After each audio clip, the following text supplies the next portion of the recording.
संगठित मजदूर मोर्चा संगठित मजदूर मोर्चा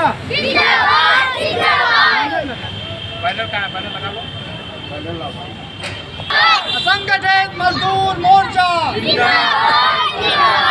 अभी तो अंगड़ाई है, अभी तो अंगड़ाई है। डीएम साहब काम दो, डीएम साहब काम दो, डीएम साहब काम दो, बच्चों को शिक्षा दो, बच्चों को शिक्षा दो। असंगठित मजदूर मोर्चा। क्या नाम भैया आपका? मेरा नाम दल सिंगार है। मैं असंगठित मजदूर मोर्चे का राष्ट्रीय अध्यक्ष हूँ। अच्छा, ये मजदूर कितने मजदूर कहाँ से लेके आए हैं आप? कैसे आए हैं ये लोग? ये 25 बाल और बंधुआ मजदूर है जो बांदा के ही गांव बाघा के रहने वाले हैं। अच्छा अच्छा।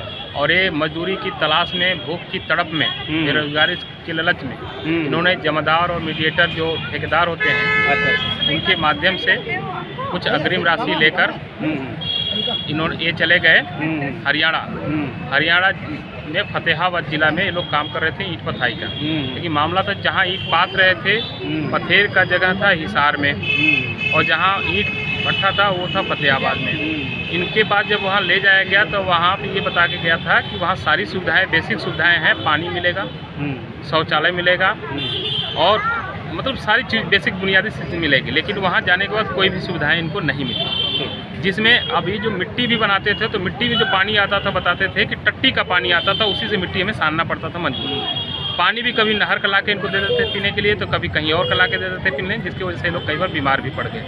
इन लोगों ने जैसे ही हमारे पास सूचना अपने परिवार वालों के माध्यम से किसी तरह दिया, तो मैंने क्या किया, कुछ संगठनों के साथ मिलकर, उसमें एक्सनेट भी संस्था है, उनके साथ मिलकर हम लोग पहले इंटरनल एक इंक्वायरी किए कि कहीं फेक न्यूज़ तो नहीं है। तो जब पता चला कि नहीं, ये तो मजदूर जो बताए हैं सही जानकारी है, लेकिन हम भी थोड़ा सा एड्रेस में कन्फ्यूजन थे। तो इसके विषय में पूरी जानकारी निगरानी करने के बाद हमने जिला प्रशासन हिसार को चिट्ठी लिखा और उसके साथ मुख्य सचिव यूपी को भी लिखा था, लेबर कमिश्नर यूपी को भी लिखा था, हरियाणा के भी लेबर कमिश्नर और मुख्य सचिव और संबंधित पदाधिकारियों डीसी से संबंधित लेते हुए, और राष्ट्रीय मानवाधिकार आयोग दिल्ली को। उसके बाद उसमें सारा जिक्र किया कि जो भी बंधुआ मजदूरी अधिनियम 1976 के निम्न प्रावधानों के तहत कानूनी कार्रवाई करनी है उस पर करना चाहिए। उसमें करना क्या था, जैसे ही आपके पास शिकायत गई है तो विदिन 24 आवर्स के अंदर बंधुआ मजदूरों को सुविधा ढंग से रेस्क्यू कराने की जिम्मेवारी जिला प्रशासन की होती है, विजिलेंस कमेटी की होती है, बंधुआ मजदूरी सत्ता संभाल। लेकिन उन्होंने ऐसा नहीं किया। उन्होंने एक लेबर को भेज दिया, लेबर विभाग वाले जाए तो इनको जोर दबा के कि आप ऐसा बयान दो नहीं तो आप फंस जाओगे, डरा धमका के सब करते रहे। तो उन्होंने एक तो मानक तय नहीं किया, फिर पता चला कि वो उनके दायरे में नहीं है, फिर फतेहाबाद उसमें दायरे में, फिर पुलिस आ जाती है रात को इन लोगों को ज़बरदस्ती मारने पिटने के, हम तुम्हारी लट से समझाएंगे तब साइन करना है, साइन क्यों नहीं करोगे। मजदूर बोले हमारी बातें अब लिखी नहीं जा रही है, हम जो कह रहे हैं हम क्या दिखाएंगे।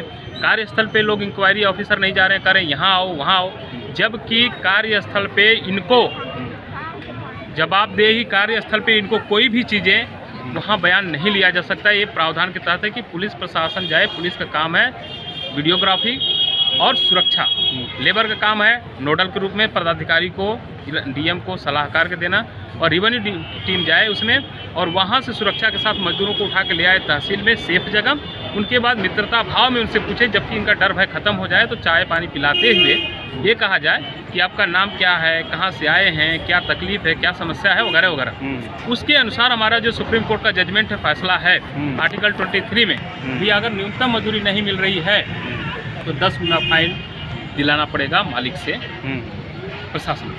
नियम का उल्लंघन हुआ।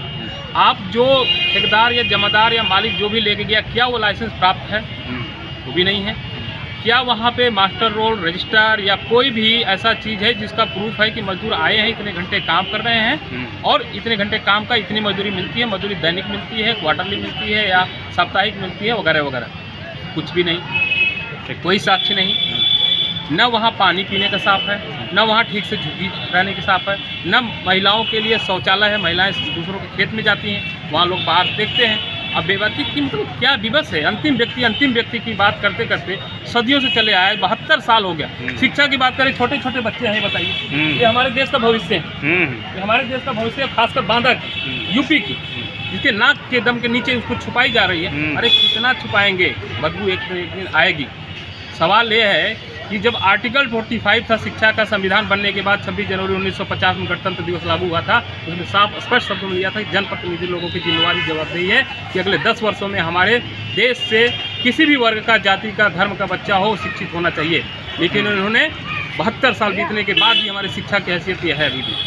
2002 में संशोधन करते हैं कि माँ बाप की जिम्मेवारी की शिक्षा से बच्चों को जोड़ेंगे। अरे भैया, जिन माँ बाप को मजदूरी नहीं मिल रही है, आपको जो ड्यूटी दी गई थी काम करने के लिए, आपने काम नहीं किया, कैसे आशा करते हैं कि वो माँ बाप कोर्ट भी जा सकते हैं और बच्चों को भेज भी सकते हैं। आप मजदूर काम करेगा, पैसा मिलेगा तभी।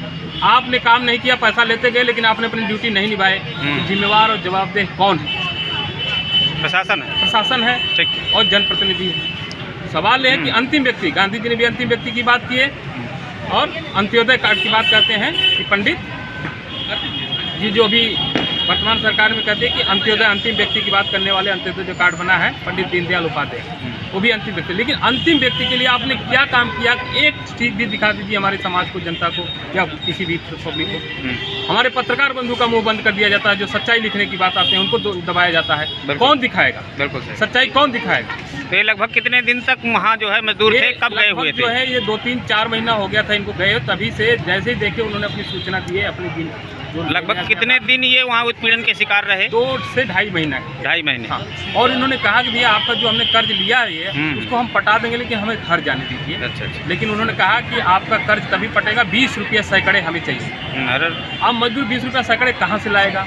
मजबूरी में काम करता रहा, कोशिश करता रहा। उसके बाद फिर एक व्यक्ति था इसमें, इनका कहते थे कि भाई तुम्हारा हाथ काट देंगे ये मजदूर का, अगर काम नहीं करोगे तो तुम्हारा हाथ काट देंगे। तो मैं ज़्यादा शब्द ना करते हुए मैं आपसे निवेदन करता हूँ आपके माध्यम से, कि हमारे यहाँ जो साथी मजदूर भाई हैं इनका दुख दर्द भरी कहानी इनके मुंह से सुने। 1 मिनट, तो मेरे लिए बहुत सौभाग्य है। बिल्कुल। क्या नाम है आपका? नत्थू। हाँ, ये मजदूर इतने बच्चे आपके साथ में थे? हाँ। अब कब गए थे आप यहाँ से? हो गए कम से कम 2 महीने। 2 महीने हो गए। फिर वहाँ क्या समस्या हो गई आपको? वहाँ ना तो लेटरिंग, किसी जिम्मेदार के जाते हैं तो डांग बजाता, लौठी बजाता, और दूसरी मिट्टी के पाते हैं उसी में गंदगी उसी से निकालते। ये समस्या थी। ना तो पानी की किसी दिन भोजन नहीं मिलता था, पानी नहीं आता, उपवास पड़े रहते। इन ताकि ना तो मिट्टी वो सही, इन ताकि समस्या से वो कहता था नीक नहीं करनी निकालोगे तुम्हारी 5 भी बराबर कर देंगे। अच्छा। मुंशी बोल रहा। हाँ, इससे हम जर गए नीति से बहुत समस्या थी। कब आए आप यहाँ बांदा? कल आए। कल आए जो पुलिस वाला था, एक बंदा का हमारे खाना परस को देता, होटल में देता था। तो खाना जब नहीं कहे कि बासी रोटी नहीं खाऊंगा, तो पुलिस उसको गाली दिया, डांग लेकर डंडा लेकर मारने का दौड़ा। अच्छा। हम हाथ 5 जोड़ के नहीं साहब, ऐसा कि तू सुरक्षा के खातिर हमारे आए हो तुम, और जब तुम ही बीच डगर में मार रहे हो होटल में, तो अब हमारे कोई ही कौन है आप आगू हमारे? आप तुम ही तो हो। ठीक। इस तरह की बात है। कहाँ के हैं आप लोग? बाघा के। बाघा। ठीक। कितने मजदूर थे सब? 25 मजदूर थे। ठीक।